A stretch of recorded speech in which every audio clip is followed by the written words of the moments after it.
कुछ ऐसा बात मत बोलो कि तकलीफ हो जाए। क्या तकलीफ क्या हो जाए? ये लगे ये वही लोग हैं जो धमकी देने का काम करता है ऑन मीडिया में। इस लोगों पे देश पर बताए। इनकी अगर हिम्मत है, ये लोग वो है जो संविधान और लोकतंत्र की हत्या करते हैं। ये लोग ऑन कैमरा इन्होंने धमकी दी। ताज होटल में गोली चलने के बाद में उनसे मिलने जाएंगे। ये वो लोग हैं जो बिन बुलाए बिरयानी खाने जाएंगे। आप जवाब नहीं लोगे, आप जवाब ले लो। आपका सुन लिया मैंने। उनको चाय की जरा सी बात कान में पड़ी और एकदम ये फंड हो जाएंगे। हमें एल्गोरिदम, अगर ये मोदी की खबरें देखेंगे तो इनको वो ही दिखेंगी, ये क्रॉस देखेंगे नहीं कभी भी। विरोध वाले तो करते रहेंगे, सरकार तो हमारी ही आएगी। अच्छा, सरकार आपकी है। हमारी कुछ अच्छे काम भी गिनवा दीजिए। क्या कुछ अच्छे काम गिनवा दीजिए। इतने काम है कि मैं गिना नहीं सकता। चलिए 2-4 गिनवा दीजिए। मैं डेली गिनाता हूँ यहीं पे। आज भी गिनवा दीजिए। अबे भाई साहब डेली सुनते हैं, इनको कितना सुनाते हैं? दोबारा सुना ये कह दीजिए। रहे 376 नहीं हटा, ये कह रहे 370 नहीं हटा, कश्मीर में झंडा फहर गया। ये कह रहे 370 नहीं हटा।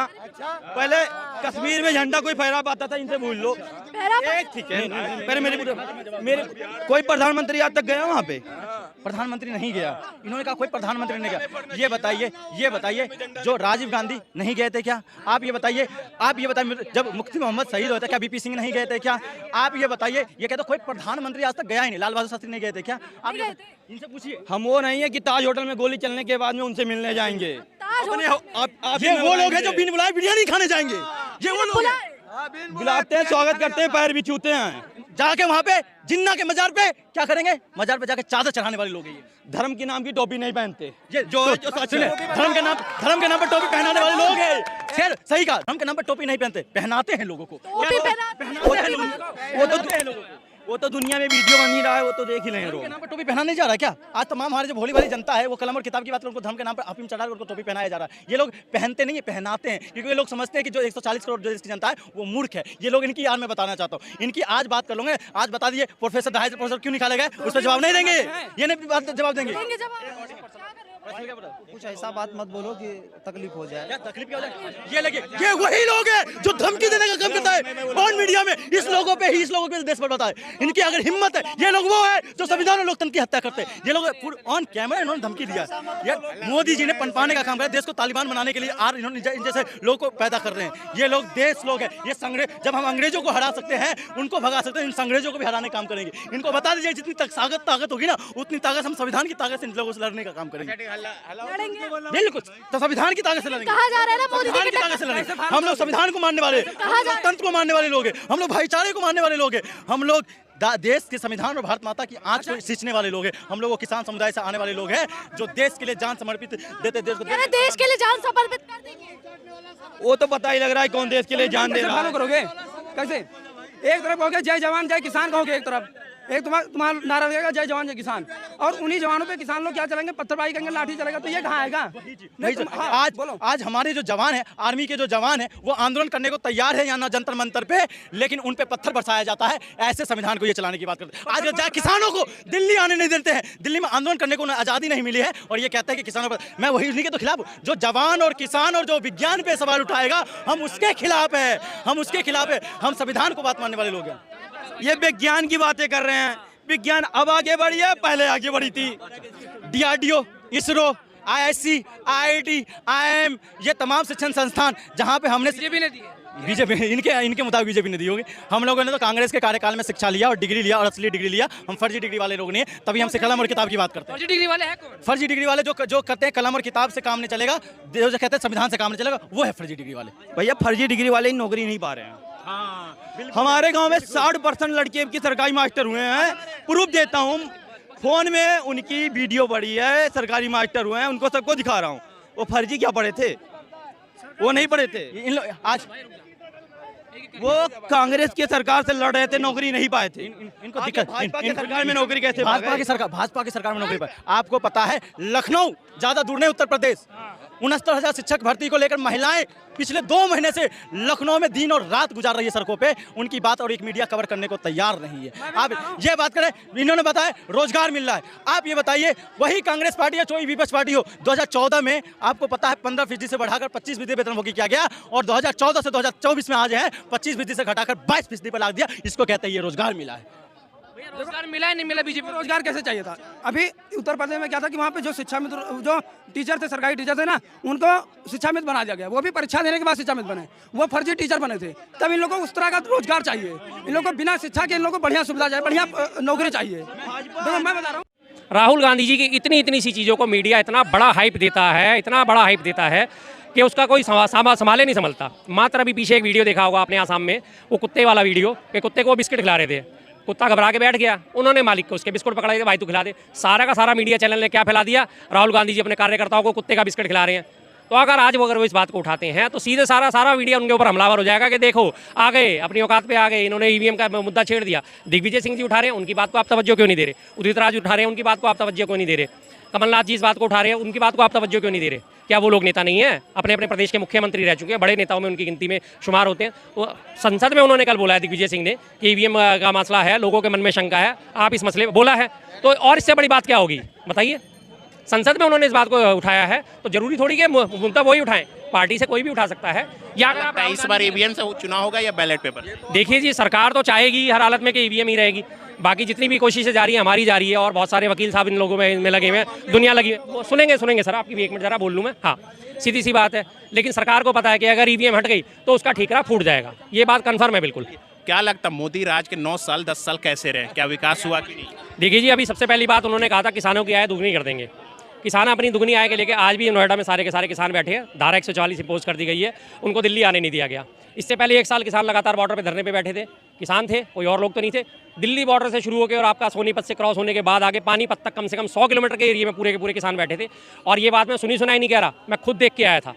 मेरा अम्बाला जाना आना होता है, मोटरसाइकिल से मैं गया था। पानीपत सोनीपत मेरा जाना होता है, मोटरसाइकिल ही जा सकती, तो बीच में से निकल के मैं गया। लगातार दोनों सड़क के तीनों तरफ टेंट लगे हुए थे और सारे किसान बैठे हुए थे। क्या वो भाड़े के किसान थे? क्या वो नकली किसान थे? 750 किसानों ने वहीं बॉर्डर पे बैठे बैठे तबियत खराब होने की वजह से, हार्ट अटैक की वजह से, धूप पानी बरसात की वजह से अपनी जान गंवा दी गई थी। क्या वो लोग नकली थे? नकली लोग अपनी जान जोखिम में क्यों डालेंगे? नकली लोगों को इस बात से कोई मतलब नहीं होता।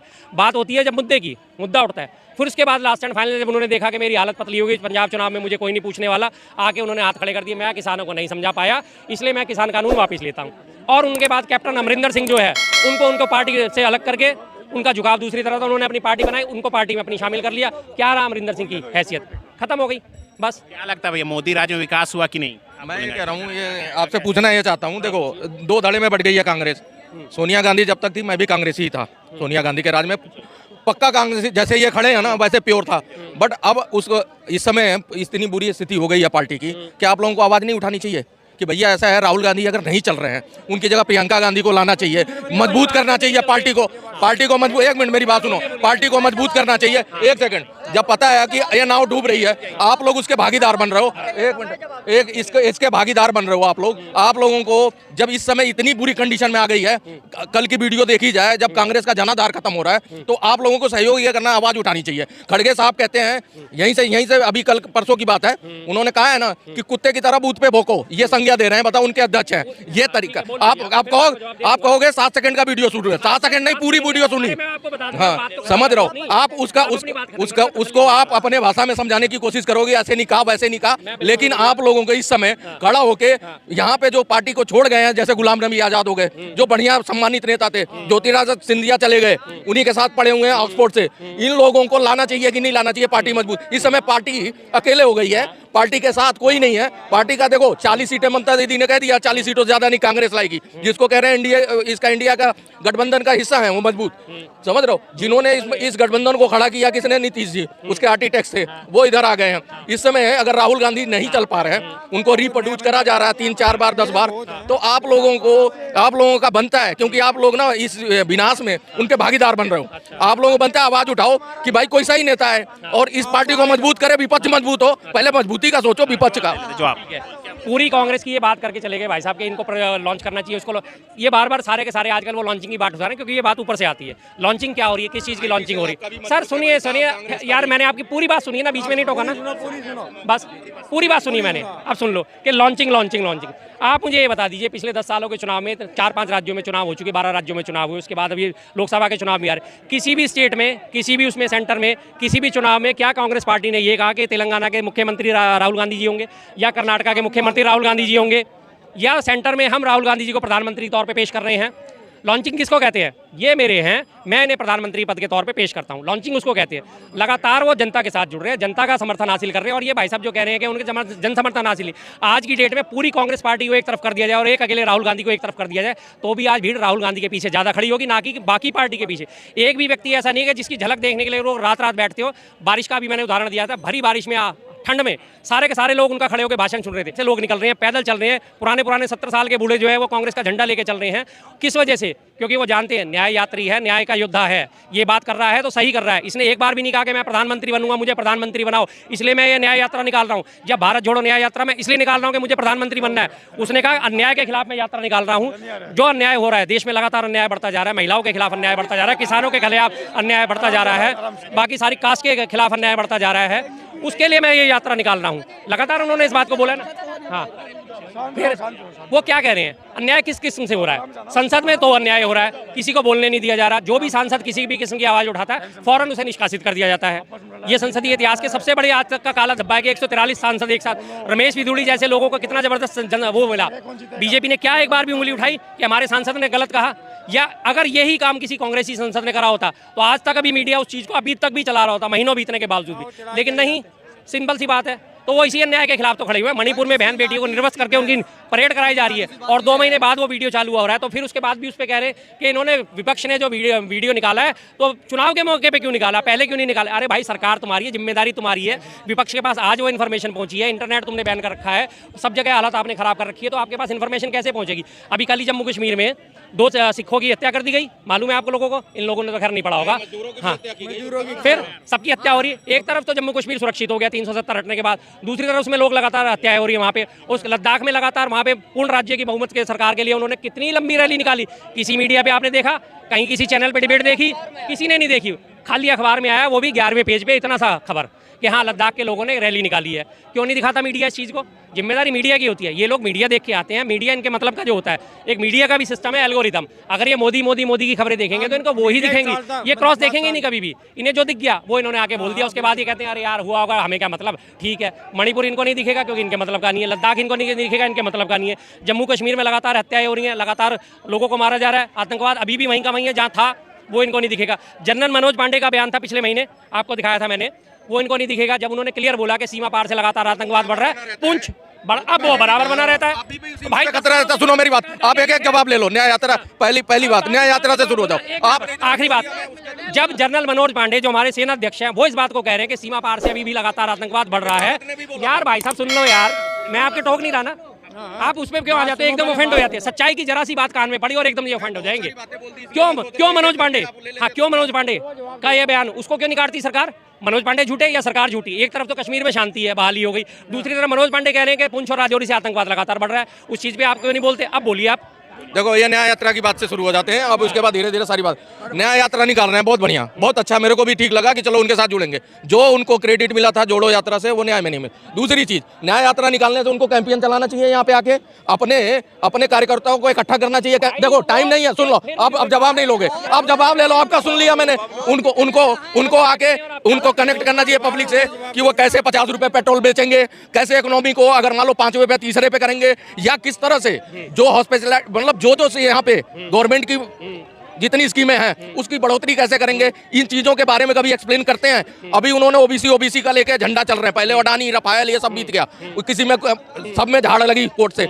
अब जो है कह रहे हैं ओबीसी 50%, ओबीसी 50%। उन्होंने एक लाइन में बात खत्म कर दी, मोदी जी ने बोला वो सबसे बड़ा ओबीसी तो मैं ही हूँ, बात खत्म। सुनो, आप ओबीसी नहीं हो, आप सुनो, ओबीसी नहीं हो, मेरी बात पूरी नहीं हुई, ओबीसी नहीं हो आप बाहरी आदमी हो। देखो, जिस समाज का जो बंदा है वो उसके लिए कुछ कर सकता है, बाहरी आदमी उसके लिए आगे क्या करेगा?